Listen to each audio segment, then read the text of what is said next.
Okay, good afternoon, students. And today we are going to have my lecture on suprarenal gland, very important gland, also known as adrenal glands. Right? So all of you have heard about suprarenal glands. So as the name suggests, from the name you'll come to know the location of these glands. Right? Now all of you know that suprarenal glands are a pair of endocrine glands. Right? They are a pair of endocrine glands. And as the name suggests, suprarenal means they are sitting above the kidney. Renal means kidney, right? So since you have a pair of kidneys, you will have a pair of suprarenal glands. So each suprarenal gland sits on top of the upper end, or it sits on top of the upper pole of each kidney, right? Okay. Now quickly, if you see the functions of the suprarenal gland, which you will discuss more in details in physiology, you know that your suprarenal gland or adrenal glands, they are essential for life, right? The hormones which they secrete are essential for life, right? So you'll see that these hormones, they regulate metabolism. So when you talk of metabolism, it mainly refers to protein and carbohydrate metabolism. Okay, protein and carbohydrate metabolism, right? So you'll see that it also plays a little role in the metabolism of fat, but they play a very important role in metabolism of protein and carbohydrate. Okay, so by secreting certain hormones like glucocorticoids, they convert proteins into carbohydrates, right? Okay, now these hormones also play a very important role in the function of the immune system, right? They play a very important role in the function of the immune system. They suppress inflammation. Okay, they suppress inflammation and reduce the formation of antibodies. Okay, then these hormones also play a very important role in regulating salt water balance. Salt water balance, right? Now when you talk of salt, it refers to the electrolytes. Okay, electrolytes. So which electrolytes they play? Do they play a very important role in the regulation of the balance of electrolytes in the body? It is the regulation of the sodium and potassium in the blood plasma, right? Okay, by secretion of mineralocorticoids. Okay, so you know that mineralocorticoids help in absorption of sodium from DCT in exchange of excretion of potassium or hydrogen, right? So they play a very important role in salt water balance, and because they help in the absorption of sodium from the DCT, that is distal convoluted tubule of the kidney, so they play a very important role in regulation of blood pressure, right? Okay, so if there is deficiency of mineralocorticoid, of course there will be decreased absorption of sodium ions into the blood, and that will result in hypotension. Okay, if there is excessive absorption of excessive secretion of mineralocorticoid, then there will be excessive absorption of sodium ions into the blood, and that will result in hypertension, right? Okay, so they play a very important role in regulating salt water balance. Then you'll also see that they play a very important role in indirect secretion of sex hormones. Okay, so that is done by the hormones which are secreted from zona reticularis. Okay, so zona reticularis secretes a precursor hormone, a precursor steroid hormone, which is known as dehydroepiandrosterone. Okay, and its metabolite derivative, which is known as dehydroepiandrosterone sulfate. So these are precursor of steroid hormones, and these precursor steroid hormones, when they circulate in blood, okay, when they come into contact with the target organs, that is your gonads, right, testis or ovary, testis in case of males or ovary in case of females, these precursor hormones will get converted respectively into testosterone or estrogen, okay, depending on the sex of the gonad, right? So they play a very important role in indirect production of sex hormones, right? Then they also play a very important role, as already I told you, they help in regulation of blood pressure. So blood pressure is regulated not only by mineralocorticoids, which is secreted from adrenal cortex, but also from catecholamines, okay, which are secreted from adrenal medulla, right? So you know the catecholamines are adrenaline, also known as epinephrine, and noradrenaline or norepinephrine. So these are the neurotransmitters of the sympathetic nervous system, and they play a very important role in regulating blood pressure by the mechanism of vasoconstriction, right? By the mechanism of vasoconstriction. Okay. then you'll see that these hormones also regulate the rate of the heartbeat, right? So they can cause bradycardia or tachycardia, right? And very importantly, they are also responsible, okay, for the stress response, okay, which is exhibited by an individual during acute emergencies.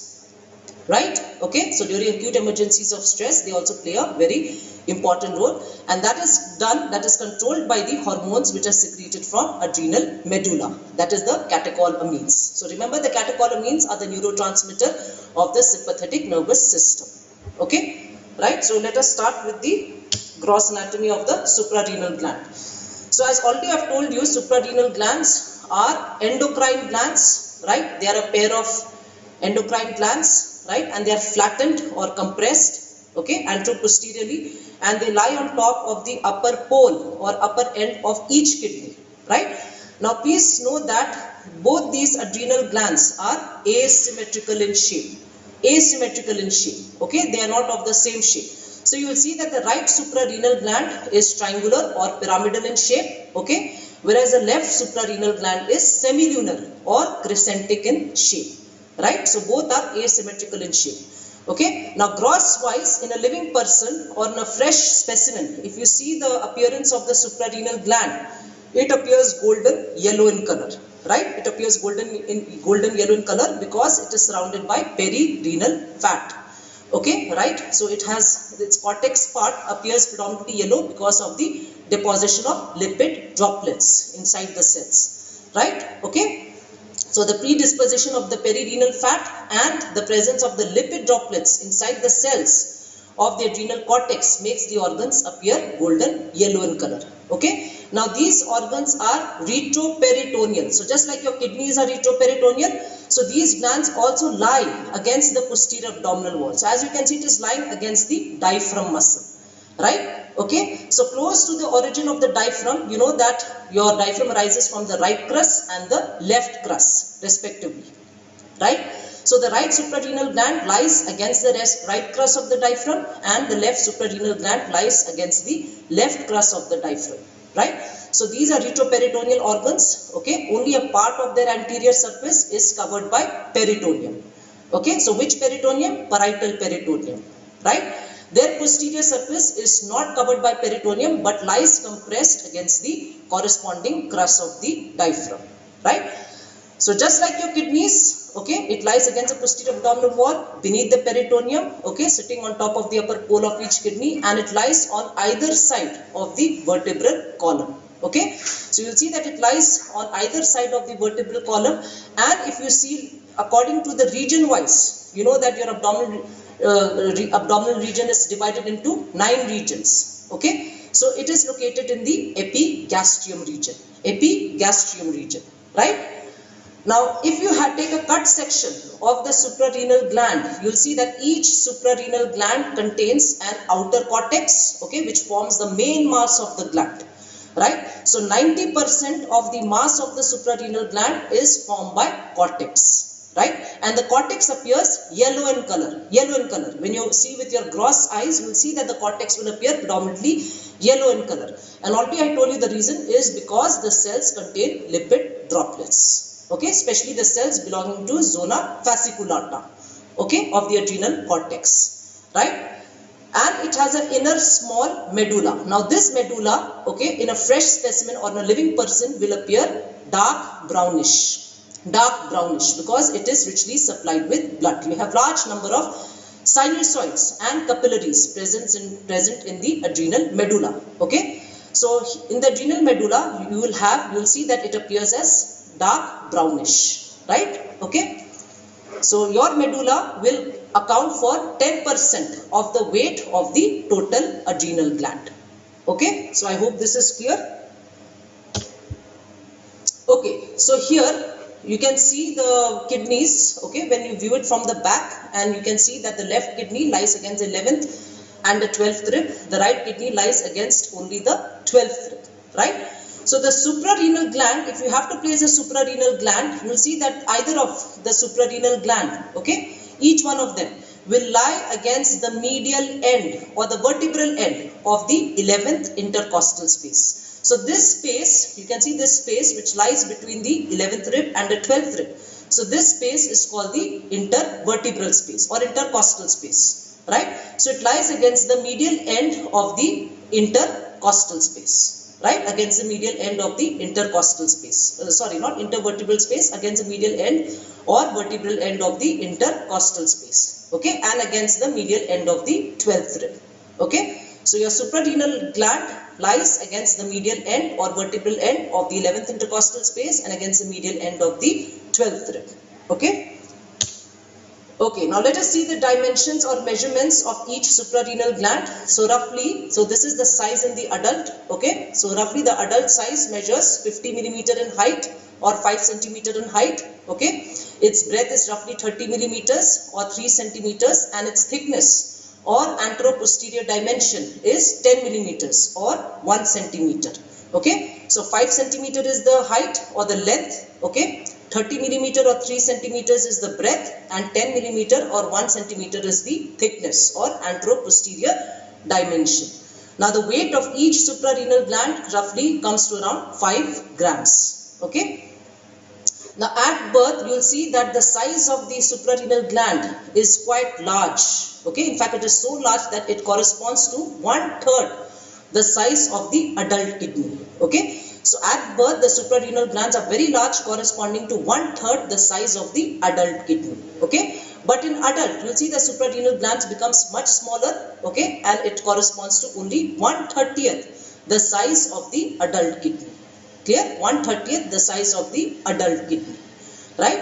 So here you can see the right suprarenal gland which is triangular or pyramidal in shape, and you can see the left suprarenal gland which is semilunar or crescentic in shape, okay? So remember the shape is different for each suprarenal gland, okay? Right? And here you can see a cut section of the suprarenal gland of both the sides. So this is of the right side, you can see the outer cortex, okay? This is the inner medulla, and this is the left side, this is the outer cortex, and this is the inner medulla. Now you can see this covering here. This covering is actually forming the false capsule, okay? So this covering is your false capsule which is derived from renal fascia, right? This outermost covering, okay? So let us go to the next slide.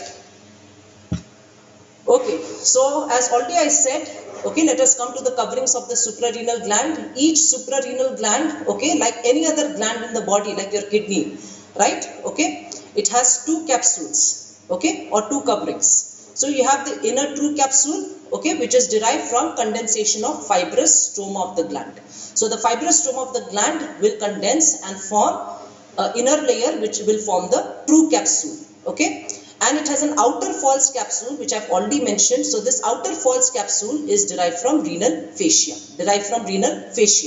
So already we have done renal fascia. You know that renal fascia is the 3rd outer covering of the kidney, right? Okay. So you will see that lying between the outer false capsule or lying between the renal fascia and the inner true capsule, you will have some amount of loose amount of areolar tissue containing various amounts of fat. So this fat is known as perinephric fat.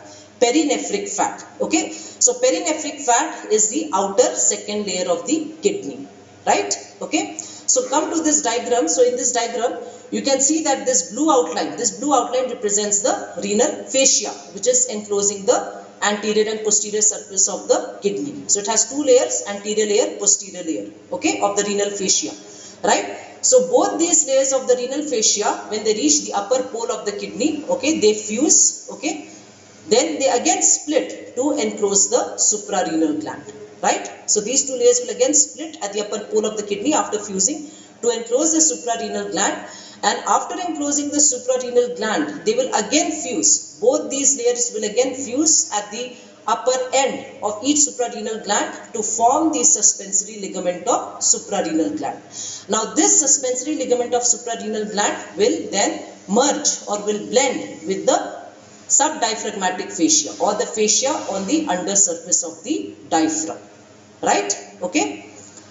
So this is your outer false capsule of the suprarenal gland, which is derived from the renal fascia, okay? So remember that the suprarenal gland is separated from the kidney, okay, by a septum of the renal fascia, Okay, so between the two you have a septum of the renal fascia which separates the suprarenal gland and the kidney in two separate compartments, right? Now outside the suprarenal gland, okay, between the renal fascia and the true capsule, okay, so this space is occupied by perinephric fat. So this is nothing but loose areolar tissue containing varying amounts of fat, which is known as a perinephric fat. So remember, your perinephric fat is the outer second layer of the renal kidney, okay, which also extends onto the suprarenal gland, right? Okay, so it acts as a shock absorber, right? Okay, so these are the two capsules of the suprarenal gland. Okay, so let us come to the shapes of the suprarenal gland in detail. So here you can see this is the right side of the suprarenal gland, okay, and this is the left side, right? Now figure A in the above picture, okay, you can see the anterior surface of both the glands, anterior surface of both the glands. So this is the anterior surface of right suprarenal gland, this is the anterior surface of left suprarenal gland. Okay, so already as I told you that right suprarenal gland is triangular or pyramidal in shape, left suprarenal gland is semilunar or crescentic in shape, right?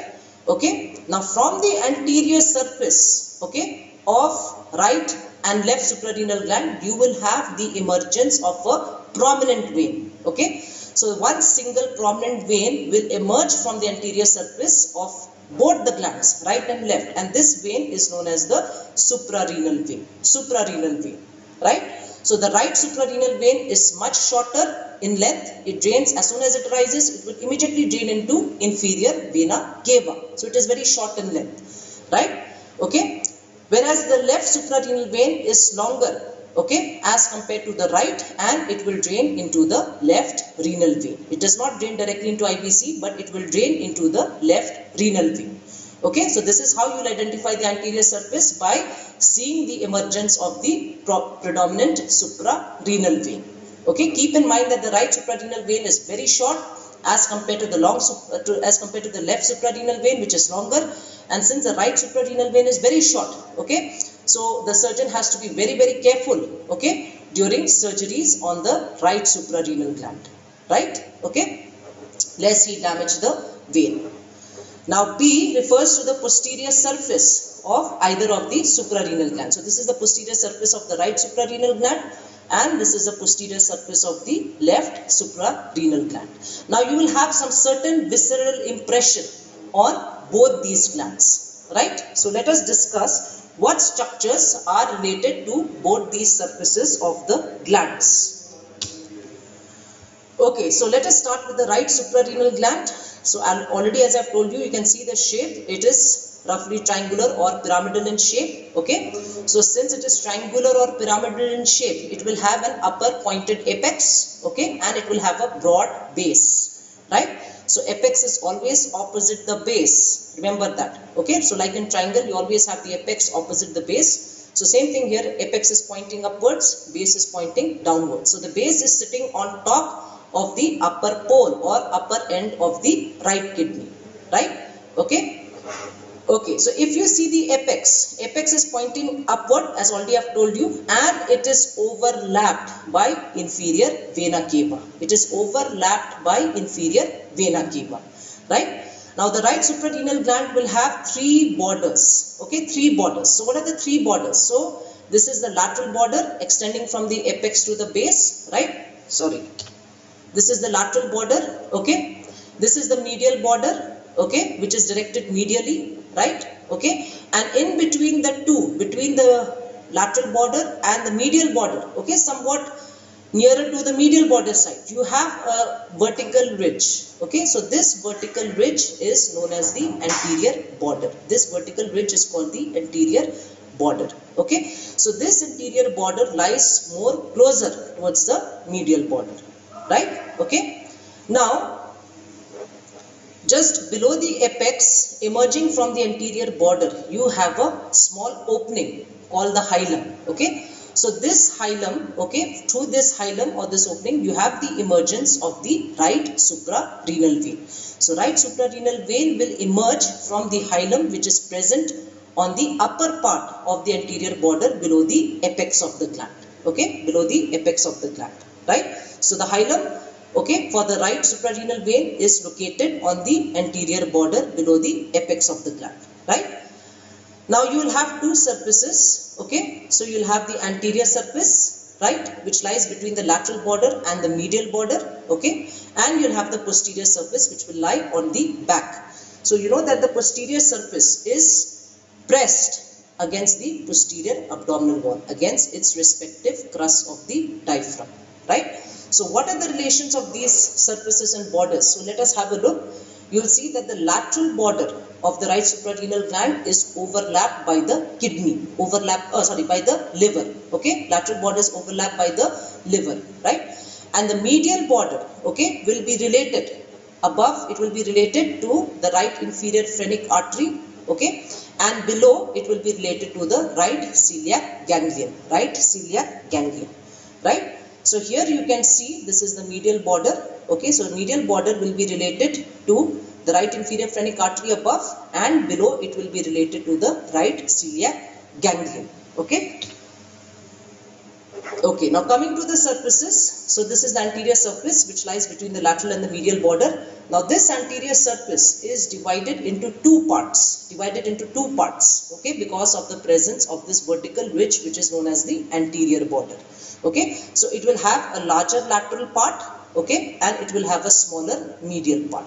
So anterior surface will have two parts divided by the anterior border into a larger lateral part and a smaller medial part, right? Now this smaller medial part, okay, is related directly to the inferior vena cava, okay. The medial part is related to the inferior vena cava. The medial part of the anterior surface is related to the inferior vena cava. So here you can see the medial part of the anterior surface, okay, which is lying in relation or pressed, you can say pressed by the right margin of the IVC, right? And you have a larger lateral part. Now this larger lateral part is divided into two parts, right? So you have an upper larger part and you have a smaller lower part. So this upper larger part is non-peritoneal, okay, and it is related to the bare area of liver, right? The smaller lower lateral part is peritoneum, covered by peritoneum, okay, and this peritoneum is derived from inferior layer of coronary ligament of liver, and may be sometimes related to superior duodenal flexure, okay,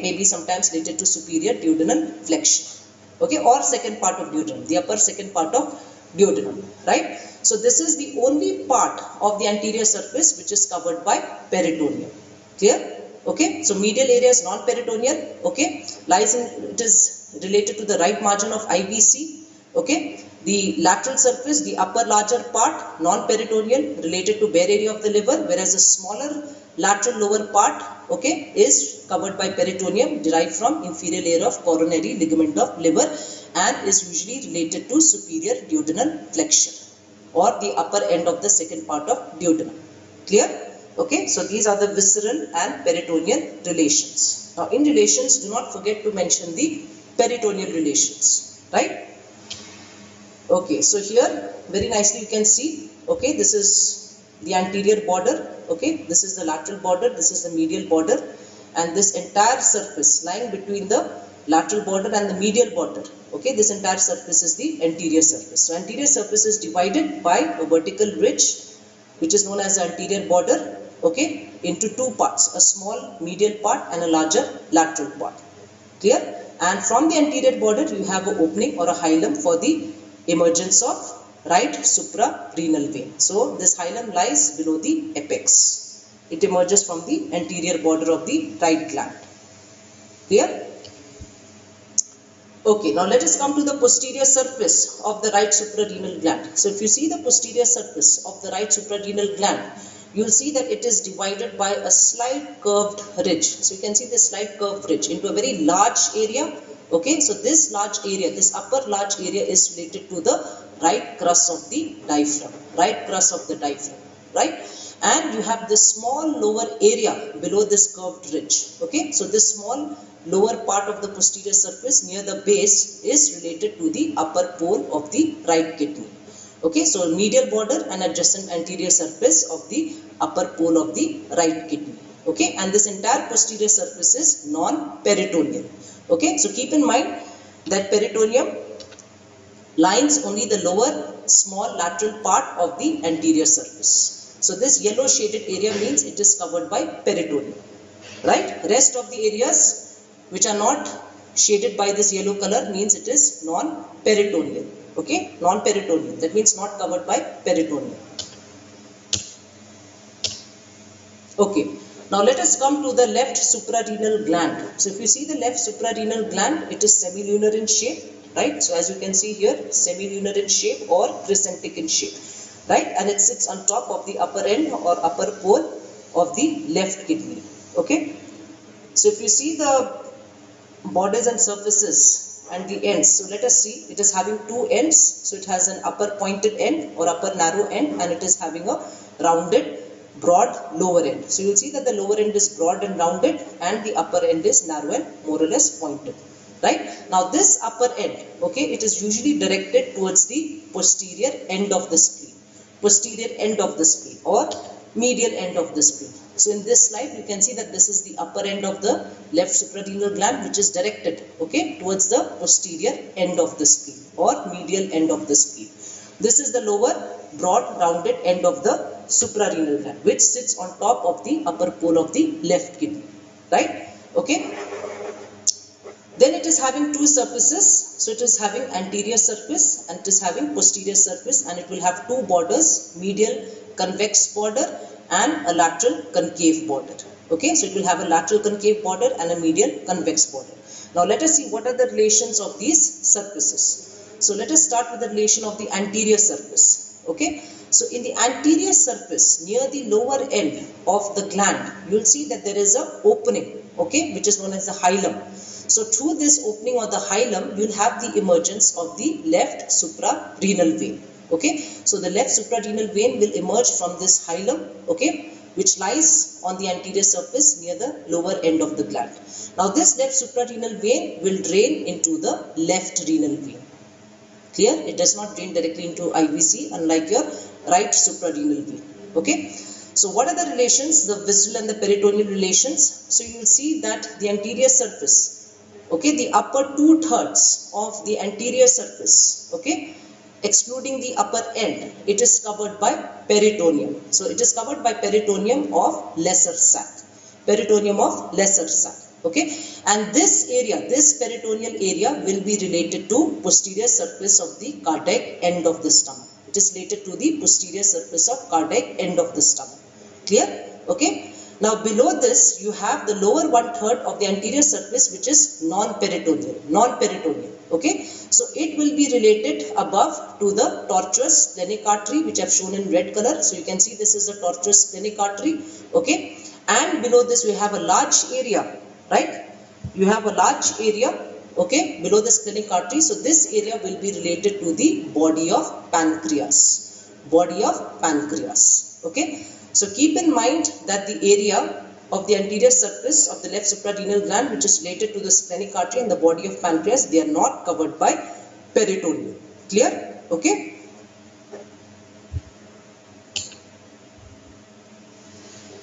Okay, so here again you can see the left suprarenal gland. Okay, now if you see the medial border of the left suprarenal gland, just like the medial border of the right, okay, the medial border of the left suprarenal gland is also related to the left inferior phrenic artery or the left inferior phrenic vessels, okay, above, and below it will be related to the left celiac ganglion, okay. So the relations are similar for the medial border of both suprarenal gland. So above you have the inferior phrenic artery and below you will have the celiac ganglion, corresponding celiac ganglion of that side. So that is the relation of the medial border. Okay. What is the relation of the lateral border? So if you see the relation of the lateral border of course will overlap the upper end of the kidney. Okay. So it overlaps the left kidney, right? Okay, now coming to the posterior surface. Your posterior surface, okay, is again divided by a curved ridge into a medial part and a lateral part. Okay, so it will be divided by curved ridge into a medial area and a lateral area. Now the lateral part of the posterior surface is related to the upper pole of the left kidney, okay, and the medial part of the posterior surface will be related to the left crus of the diaphragm, okay. Now medial border, already as I have told you, left celiac ganglion, left inferior phrenic artery, and also left gastric artery, okay. So they have not shown the left gastric artery. So keep in mind that in addition to that, you will see that the medial border is also related to the left gastric artery. So posterior surface of left suprarenal gland is not covered by peritoneum, right?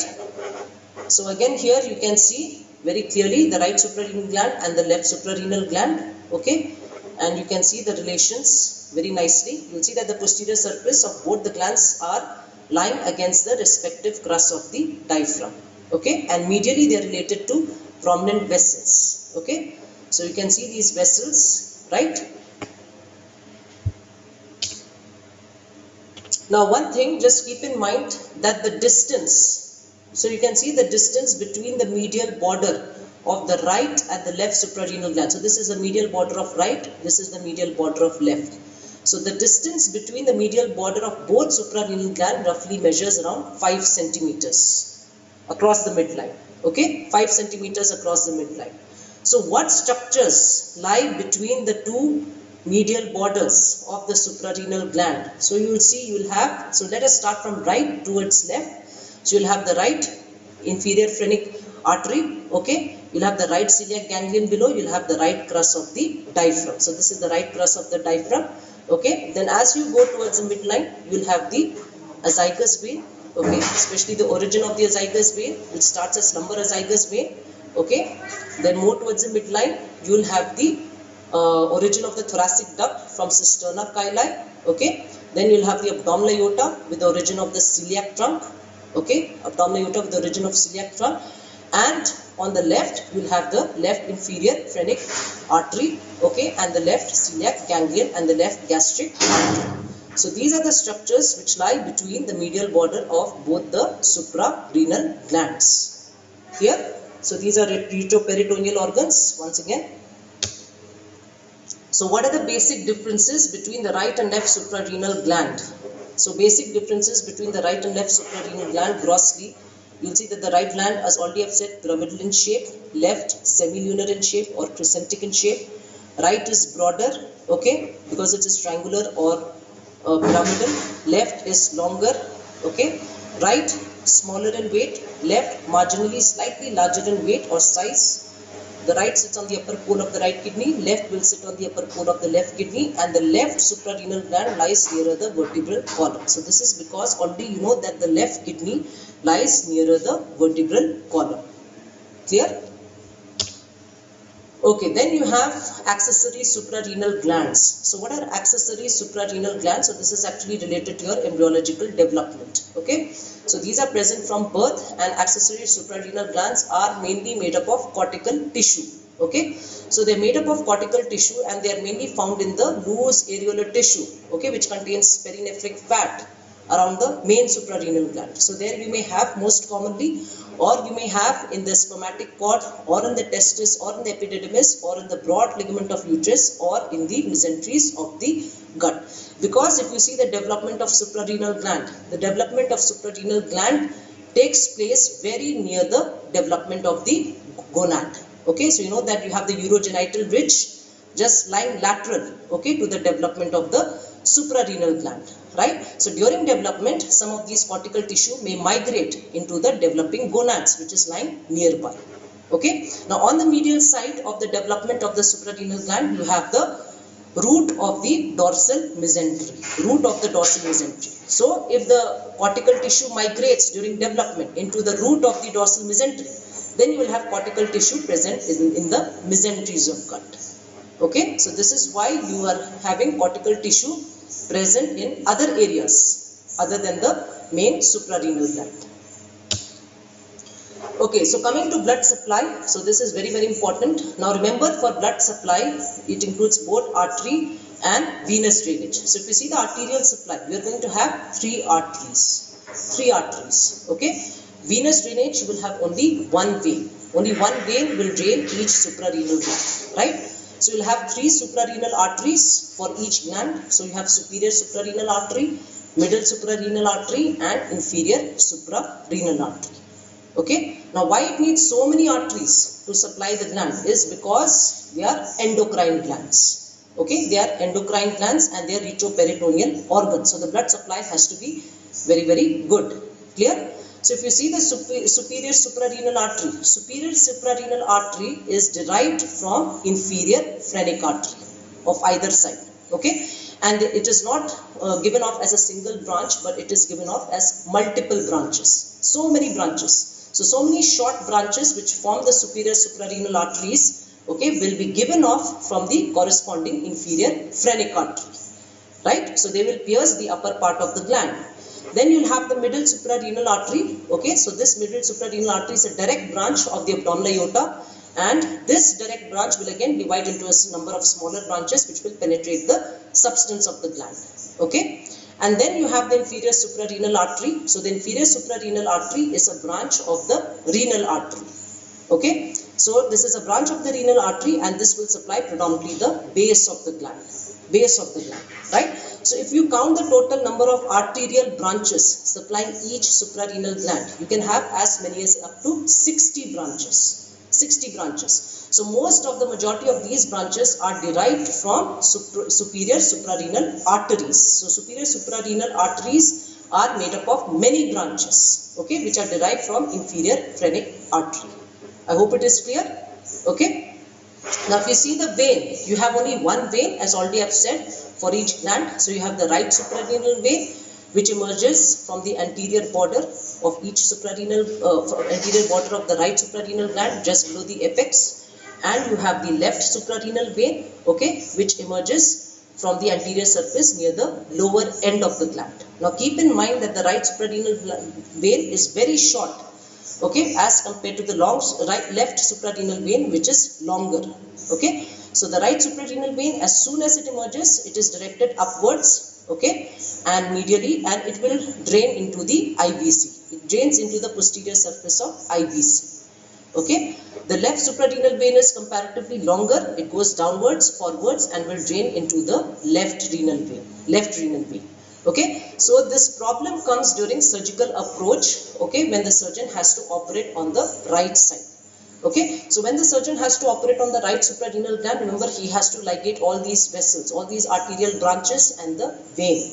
And the problem comes when it comes to ligating the right suprarenal vein, because the course of the right suprarenal vein is very short.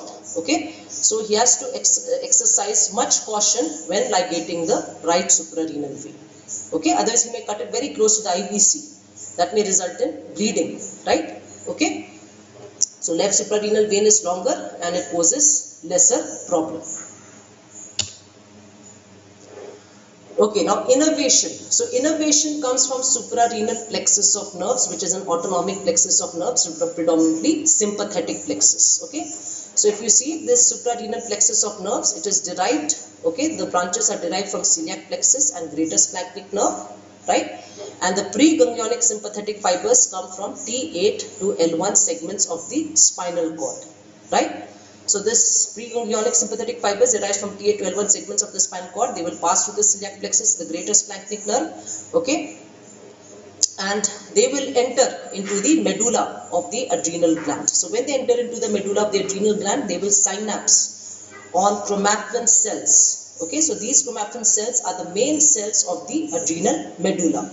Okay, so they will synapse with the chromaffin cells, and these chromaffin cells, okay, they function as, or they're synonymous or homologous with postganglionic sympathetic neurons. Okay, so they're synonymous with postganglionic sympathetic neurons. Now chromaffin cells, okay, are the only example in the human body, okay, where the postganglionic sympathetic neurons lie inside the organ. So here you know that the chromaffin cells of the medulla, they lie inside the adrenal gland, within the medulla.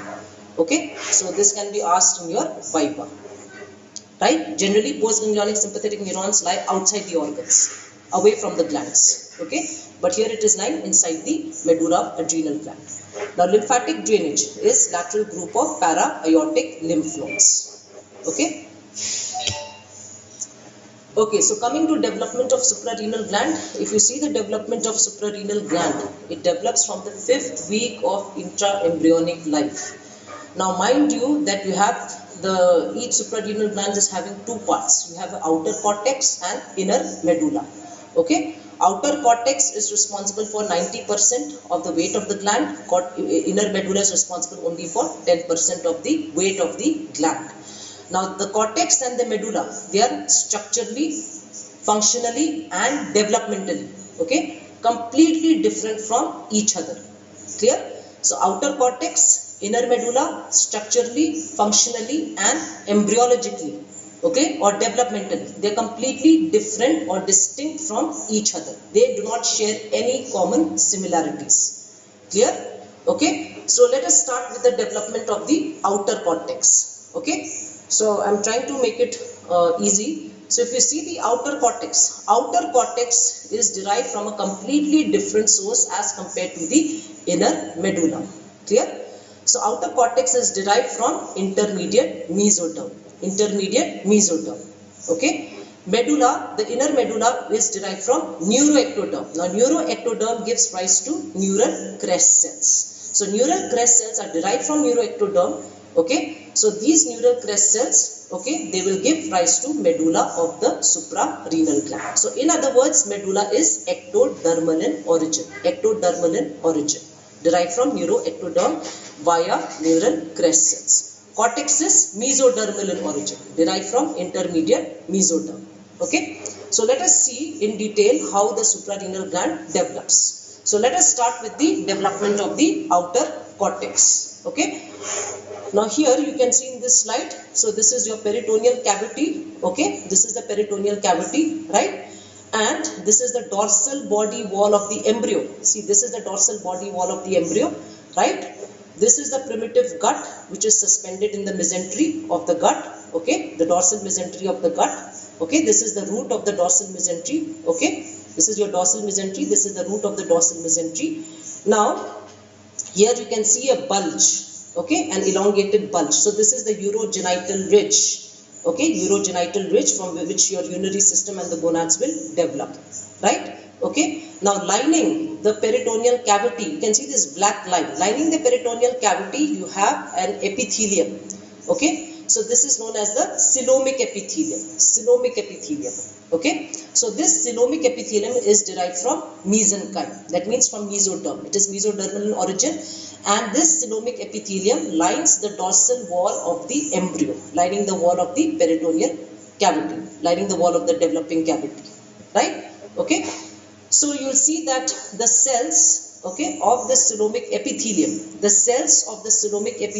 which is mesodermal in origin, they start proliferating. Okay, so when they start proliferating, they form small buds, and these buds, okay, they will invaginate into the underlying mesenchyme.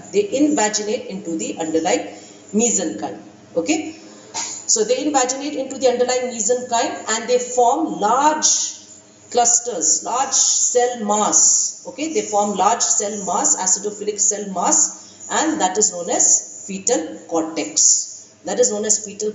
Or primitive cortex. Clear? Okay, so please keep in mind, in the formation of the cortex, the first stage is formation of fetal cortex or primitive cortex. And how this fetal cortex is formed? It is formed by the proliferation of the cells of the coelomic epithelium, okay, which lines the dorsal wall of the embryo between the root of the dorsal mesentery of the gut and the developing urogenital ridge. So between the two, okay, right? So, or in other words, in the angle between the root of the dorsal mesentery of the gut and the urogenital ridge, the cells of the coelomic epithelium, they proliferate. Okay, so they proliferate, they form a ridge which is known as suprarenal ridge, which is brought about by the proliferation of the cells of the coelomic epithelium, and as they proliferate, they invaginate, okay, or they sink into the underlying mesenchyme. Okay, so they form the suprarenal ridge and they form a large acidophilic cell mass which is known as the fetal cortex or primitive cortex. Now this suprarenal ridge, it extends, okay, from 6th thoracic to 12th thoracic segments of the spinal cord. Clear? suprarenal ridge extends from T6 to T12 segment of the spinal cord, right? So this is the formation of the primitive cortex or fetal cortex. Now the cells of the cortex or fetal cortex, their cells are large and they are acidophilic. Okay, they are large cells and they are acidophilic. Okay. Now here in this diagram, okay, we can see this is the coelomic epithelium, this yellow color which is lining the wall of the developing peritoneal cavity. Okay. So you know that as already I have told you, the cells of the coelomic epithelium, which is also known as mesothelium, okay, they proliferate between the root of the dorsal mesentery of the gut and the urogenital ridge. Okay, so between these two structures, the cells of the coelomic epithelium will proliferate and they will invaginate into the underlying mesenchyme, forming the suprarenal ridge. So this suprarenal ridge is an elongated ridge which extends from T6 to T12 segment of the spinal cord. So they form a large acidophilic cell mass which is known as the fetal cortex or primitive cortex. Okay. Now as the fetal cortex is being formed, okay, keep in mind that you have the cells, the neural crest cells, which are derived from neuroectoderm. Okay, so the neural crest cells derived from neuroectoderm, okay, they migrate, right, they start migrating and they form the primitive spinal ganglia. So first they form the primitive spinal ganglia. Now this primitive spinal ganglia has two parts. It has a ventral part and it has a dorsal part. The dorsal part will form the dorsal root ganglion. Okay, dorsal part of the primitive spinal ganglia forms the dorsal root ganglion, whereas the ventral part, okay, of the primitive spinal ganglia, okay, you'll see the neural crest cells will migrate from the ventral part of the primitive spinal ganglia and they will form, okay, they will form the future medulla of the spinal cord. Okay, so these neural crest cells, they will migrate from the ventral part of the primitive spinal ganglia. Some of these cells will form the sympathetic ganglion and some of these neural crest cells will migrate further and invaginate, okay, the fetal cortex from its medial side. Okay, they will invaginate the fetal cortex from its medial side and they will form the inner medulla of the suprarenal gland. Okay, so ultimately the fetal cortex comes to surround the medulla of the suprarenal gland, except at its hilum, right? Okay. Okay, now what happens to the fetal cortex? Now if we have a look at the fetal cortex, okay, the fetal cortex gradually gets replaced by definitive cortex, okay, which is the permanent adult cortex. Now what happens to the fetal cortex? Now this fetal cortex, okay, when it is being formed, initially it forms it is responsible for the great size of the suprarenal gland, right? Now what happens in the next stage is that there is a second wave, okay, there is a second wave of proliferation of the cells of coelomic epithelium. So a second wave of proliferations of cells of the coelomic epithelium again takes place, right?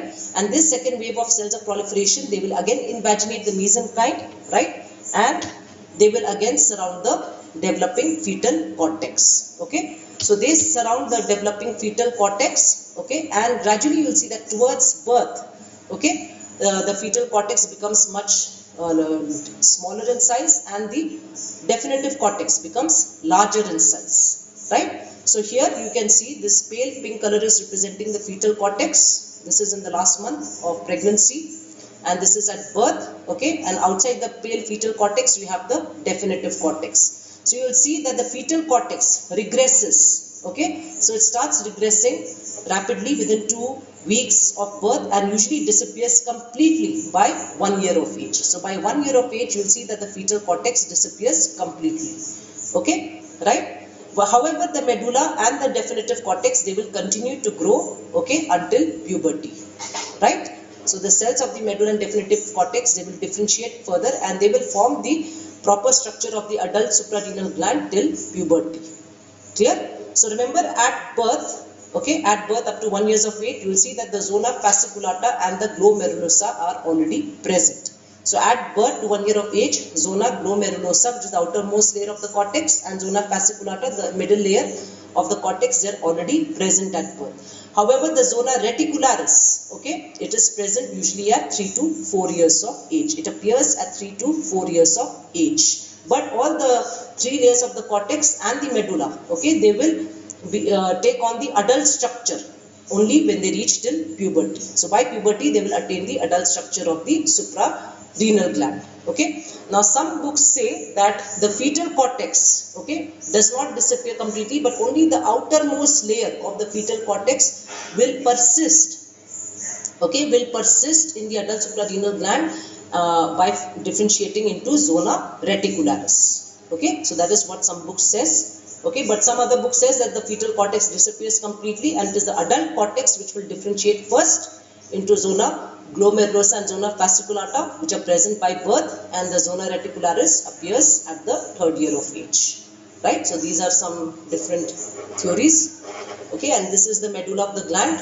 Okay, right, so you can see the medulla of the gland is ectodermal in origin, derived from neural crest cells. Okay, and the cortex is mesodermal in origin, derived from intermediate mesoderm. Okay, so they form the suprarenal ridge. Right. Okay, so let us see the comparison of fetal cortex to adult cortex and in relation to the remaining size of the gland. So the 6-8 week embryo, right? You can see that this greater weight or greater size of the gland is contributed by the fetal cortex. So this light blue is the fetal cortex. So fetal cortex is representing 80 to 90% of the weight of the gland, okay, at 6 to 8 weeks embryo, right? And the definitive cortex, which is derived from the second wave of proliferation of the cells of the mesothelial cells of the coelomic epithelium, will contribute only 10 to 20%, right? Okay, and they will form only the outermost zone, that is zona glomerulosa. Here the medulla is still rudimentary. Okay, now let us see at birth the fetal cortex has shrunk to size. It is present as almost 50% of the size of the gland. Okay, and the definitive cortex or the permanent cortex contributes to 35% of the gland. Okay, and the medulla now contributes 15% of the size of the gland. So at birth the permanent cortex will differentiate into 2 layers, zona glomerulosa, zona fasciculata. Okay, then this is the adult suprarenal gland. Okay, so this adult pattern is achieved at puberty, and the medulla comprises only 10% of the total weight, and adult cortex will now form 90% of the weight, and it will have 3 layers or 3 zones: zona glomerulosa, zona fasciculata, and zona reticularis, from outer to inner. So remember GFR, outer to inner, GFR. So please keep this in mind, that the coelomic epithelium will give rise to 2 waves of mesothelial cell proliferation. Okay, so mesothelium refers to coelomic epithelium, which lines the dorsal wall of the body of the embryo. Okay, so this mesothelium between the root of the dorsal mesentery of the gut and the urogenital ridge, it will proliferate, okay, and it will form a suprarenal ridge. Once these cells proliferate, they will invade or they will sink into the adjacent mesenchyme, okay, and they will form large acidophilic cell mass or organ called the fetal cortex. So that is the first cell wave, okay, that is the first wave of the mesothelial cell proliferation. Soon this is followed by a second wave of mesothelial cell proliferation, in which again the same procedure will take place, but here the cells are smaller in size. In the second wave, remember, the cells are smaller in size and they are more basophilic, and they will surround the fetal cortex to form the definitive cortex or permanent cortex. Okay. So clinical anatomy. So this came as a question. So what is pheochromocytoma? So most of you have answered correctly. So pheochromocytoma is nothing but it is considered as a benign tumor of the medulla, right? Okay. And most of the time pheochromocytoma, the cause is not known, and where the cause is known, you'll see that usually it is a hereditary genetic disorder with family history. So always you inquire about the family history. If any of the patients, family members, immediate family members or relatives are having the history of pheochromocytoma, because it is hereditary, it is a familial genetic disorder, and it is often associated with these syndromes. So this is von Hippel-Lindau syndrome, multiple endocrine neoplasia type 2, and neurofibromatosis type 1. So when it is inherited, okay, as a genetic disorder, it is inherited as an autosomal dominant disorder. So all these syndromes are autosomal dominant disorder, okay, right? So this is the condition which is known as a pheochromocytoma. Cause is mostly unknown, and in those causes which are known, that is in 30% of the cases where the causes are known, okay, there is always a hereditary genetic disorder with family history, or it is often associated with other syndromes. So this we'll do in detail when you go to higher classes. Okay, now what are the clinical presenting symptoms of pheochromocytoma? So it is characterized by what kind of hypertension? Paroxysmal hypertension. So this word is very important, paroxysmal hypertension. So paroxysmal hypertension means episodic, violent. So you have episodic, violent burst of hypertension. Okay. So the hypertension may not be present all the time, but if the hypertension is present, it occurs in episodes and it is highly volatile. That means the levels of the blood pressure are very high. So if you measure the systolic blood pressure, okay, when the person is having this episodes of hypertension, okay, you'll see that systolic blood pressure can be very high, can reach up to 260 millimeter of mercury, and diastolic can be above 170 millimeters of mercury. Okay, so you have paroxysmal hypertension, you have sweating, okay, because of the activation of the central heat zone in your central nervous system, and then you are going to have the presence of anxiety, tremors, palpitation, okay, pallor. So it occurs, and the reason why pheochromocytoma occurs is because of since it is a benign tumor of medulla, what happens? It will cause excessive secretion of catecholamines. Okay, so norepinephrine is secreted more as compared to epinephrine in pheochromocytoma. So these catecholamines are the neurotransmitters which will act on the postganglionic sympathetic neurons and cause the sympathetic nervous system to go into overdrive. Okay, so when they are hyperstimulated, it will result to syndromes which are associated with hyperstimulation of sympathetic nervous system.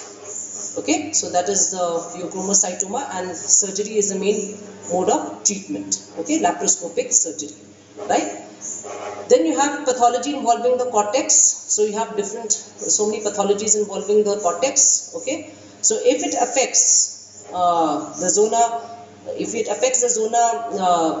glomerulosa, okay, so you know that your zona glomerulosa produces mineralocorticoid. Okay, so this mineralocorticoid, the active principle which is secreted by the mineralocorticoid is aldosterone, right? So if there is excessive secretion of mineralocorticoid due to adrenal hyperplasia as a result of adenoma, okay, affecting the cortex of the adrenal medulla, it will result in a syndrome which is known as Conn syndrome.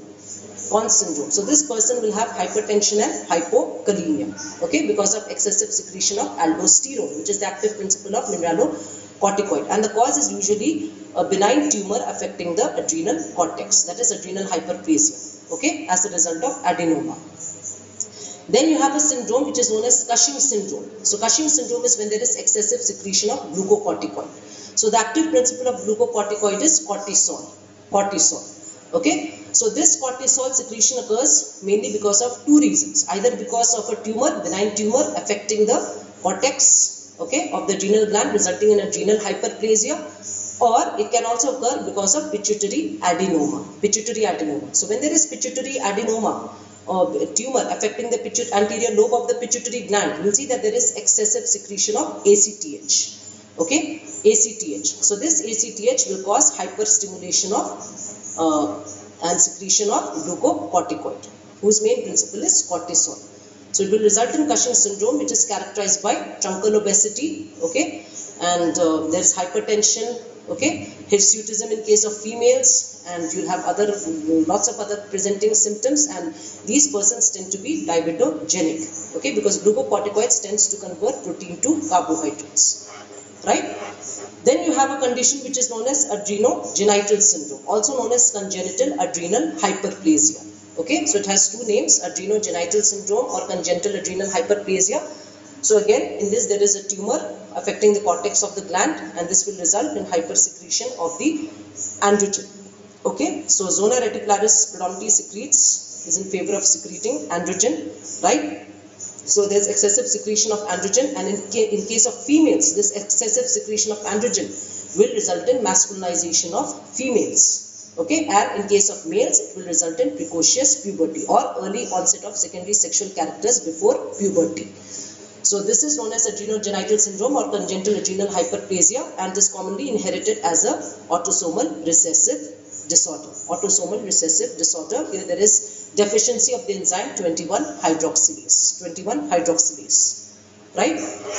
Then you have a condition which is known as Addison's disease. So Addison's disease can be autoimmune disease, or it can be because of tuberculosis. Okay, because of tuberculosis. So in Addison's disease, there's deficiency of mineralocorticoid. That means there's deficiency of aldosterone. So if there's deficiency of aldosterone, such patients will present with hypotension. Okay, hypotension, muscle weakness, increased skin pigmentation, and weight loss. Okay, so this is Addison's disease where there is deficiency of aldosterone. Okay, it is an autoimmune disease, or it is acquired by tuberculosis, right?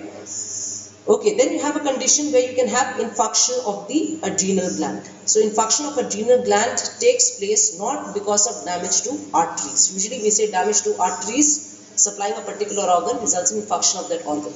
But here in case of adrenal gland, keep in mind that the adrenal gland has a very good arterial supply. So remember that 3 arteries supply each gland as compared to one vein. Okay, one vein. Keep that in mind, right? So since you have only one vein which drains the adrenal gland, so damage to the suprarenal vein will result in infarction of the adrenal gland. Okay. Okay, surgical injury, very common. Okay, surgical injury commonly occurs more to the right suprarenal gland because of damage to right suprarenal vein. Okay, so keep in mind, because this right suprarenal vein is very short. Okay, and as soon as it emerges from the hilum of the right suprarenal gland, it will immediately drain into the posterior surface of IVC. So it is difficult to approach the right suprarenal vein. Clear? Okay. Now remember that the cortex of the adrenal gland is essential to life. Okay, and in case of surgeries where you have to remove both the adrenal glands for some reason or the other, okay, for carcinomas affecting the adrenal gland, right, or for any other condition, okay, if bilateral adrenalectomy is done, the patient after post surgery has to be given steroid hormones. Okay, has to be given steroid hormones, right? Now 10% of your chromocytoma become malignant. Okay, so just keep that in mind.